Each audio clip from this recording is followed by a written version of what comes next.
अस्सलामुअलैकुम। आज का जो हमारा टॉपिक है वो है ऑटोनॉमिक नर्वस सिस्टम। इस वीडियो लेक्चर में हम ऑटोनॉमिक नर्वस सिस्टम क्या होता है और classification of autonomic nervous system उसको डिस्कस करेंगे। तो सबसे पहले जो हमारे पास ऑटोनॉमिक सिस्टम है, नर्वस सिस्टम है, वो हमारे पास एक खुद पेरिफेरल नर्वस सिस्टम की टाइप्स है।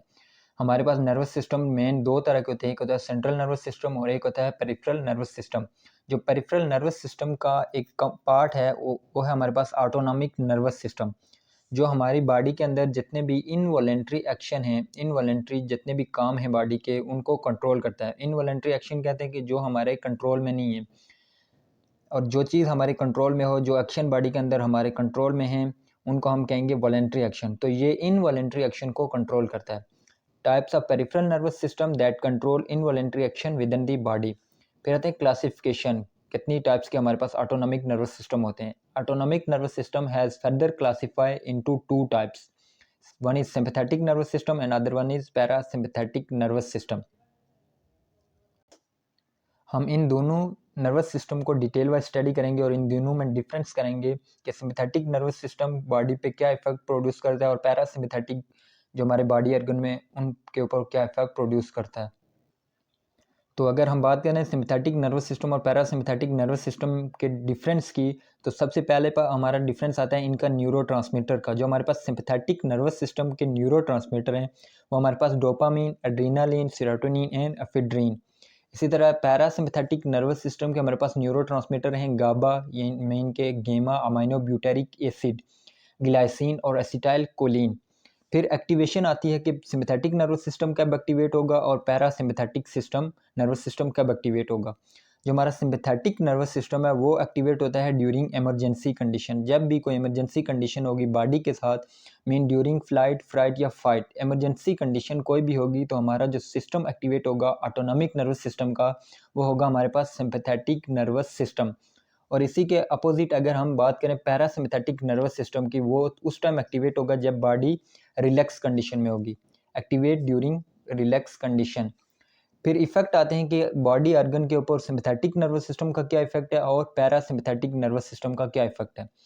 सिंपैथेटिक नर्वस सिस्टम सबसे पहले ब्रेन की बात करें तो ब्रेन की वर्किंग को इंक्रीज करता है। जब भी बॉडी के अंदर इमरजेंसी कंडीशन होगी, ब्रेन की वर्किंग तेज होगी, ब्रेन स्पीडली काम करेगा। इसी के अपोजिट अगर हम देखें पैरासिम्पैथेटिक नर्वस सिस्टम में ब्रेन की वर्किंग डिक्रीज होगी, क्योंकि बॉडी रिलैक्स कंडीशन में, ब्रेन रिलैक्स है, तो उसकी वर्किंग जो होगी वो भी कम होगी। इससे नेक्स्ट हमारा इसका इफेक्ट आता है आइज़ के ऊपर। आइज़ के ऊपर जो सिंपैथेटिक नर्वस सिस्टम है, जो सिंपैथेटिक नर्वस सिस्टम है आइज़ के अंदर मिड्रोसिस काज करता है। मिड्रोसिस एक टर्म है जो यूज़ होती है प्यूपिल डायलेशन के लिए। मिड्रोसिस के मीन है कि प्यूपिल का डायलेट होना, प्यूपिल के साइज़ का इंक्रीज़ होना। जब आई में प्यूपिल का साइज़ इंक्रीज़ होगा, प्यूपिल डायलेशन होगी, तो उसको हम कहेंगे मिड्रोसिस। तो सिंपैथेटिक नर्वस सिस्टम हमारे पास मिड्रोसिस करवाता है। इसी तरह पैरासिम्पैथेटिक नर्वस सिस्टम आई में ये प्यूपिल को कंट्रक्शन करवाएगा। जब भी प्यूपिल की कंट्रक्शन होगी आइज़ के अंदर, तो हम उसको कहेंगे कि ये आइज़ में मियासिस हुई है। तो पैरासिम्पैथेटिक नर्वस सिस्टम हमारे पास मियासिस काज करता है और जो हमारे पास सिंपैथेटिक नर्वस सिस्टम है वो मिड्रासिस काज करता है। फिर आता है कि स्लाइवा सिक्रेशन। जो हमारा सिंपैथेटिक नर्वस सिस्टम है वो बॉडी के अंदर जितनी भी सिक्रेशन है, वो HCl हो, इंजाइम हो, कोई स्लाइवा सिक्रेशन हो, उन सबको ये इनहिबिट करेगा, कम करेगा, as compare to parasympathetic nervous system जो स्लाइवा सिक्रेशन को इंक्रीज करता है। तो सिंपैथेटिक नर्वस सिस्टम में बॉडी की सिक्रेशन कम होती है और पैरासिम्पैथेटिक नर्वस सिस्टम में सिक्रेशन इंक्रीज होती है। फिर आता है रेस्पिरेशन रेट। जब भी बॉडी इमरजेंसी कंडीशन में होगी, mean sympathetic nervous system activate होगा, तो रेस्पिरेशन रेट बढ़ेगा। रेस्पिरेशन रेट इस तरह बढ़ेगा कि जो हमारा ब्रोंकाई का जहाँ पे गैसिन एक्सचेंज होना है उसका साइज इंक्रीज होगा, मीन ब्रोंकाई के अंदर डायलेशन होगी ताकि ज़्यादा से ज़्यादा ऑक्सीजन इनटेक हो सके और ज़्यादा गैसेस का एक्सचेंज हो सके। इसी के अपोजिट पैरासिम्पैथेटिक नर्वस सिस्टम में रेस्पिरेशन का रेट, मीन ब्रोंकाई के अंदर कंट्रक्शन होगी तो रेस्पिरेशन रेट जो होगा वो डिक्रीज हो जाएगा। जब भी ब्रोंकाई के अंदर कंट्रक्शन होगी, लेस ऑक्सीजन इनटेक होगा, जिसकी वजह से जो हमारा रेस्पिरेटरी जो सिस्टम है, जो रेस्पिरेशन है, वो स्लो होगी। फिर इसके बाद आता है कि ब्लड प्रेशर और हार्ट के ऊपर सिंपैथेटिक और पैरासिम्पैथेटिक नर्वस सिस्टम के क्या इफेक्ट हैं। जो हमारे पास सिंपैथेटिक नर्वस सिस्टम है वो ब्लड प्रेशर को रेज करता है। ब्लड प्रेशर को इस तरह से रेज करता है कि जो वेसल हैं, ब्लड वेसल, उनके अंदर ये कंट्रक्शन करवाता है। जब भी वेजो कंस्ट्रिक्शन होगी, फॉर एग्जाम्पल ये हमारे पास ए ब्लड वेसल है और ये हमारे पास बी ब्लड वेसल है, ए हमारे पास ए का सरफेस एरिया कम है, मीन ए के अंदर कंट्रक्शन हुई है, और बी के अंदर हम देख सकते हैं कि डायलेशन हुई है। तो जो जिसके अंदर कंट्रक्शन होगी जिस वेसल के, उस वेसल के अंदर उसकी वजह से ब्लड जो होगा, ब्लड प्रेशर वो इंक्रीज़ होगा। और इसी के अपोजिट अगर हम ब्लड वेसल बी में देखें तो डायलेशन हुई है, जिसकी वजह से जो हमारा ब्लड प्रेशर है वो लो होगा। इसी तरह ये blood pressure, cardiac output, heart beat सबको इंक्रीज़ करवाता है जो है सिंपैथेटिक नर्वस सिस्टम। और इसी के opposite parasympathetic nervous system blood pressure को भी कम करेगा, बीपी को भी कम करेगा, कार्डिक आउटपुट को कम करेगा, हार्ट बीट को कम करेगा।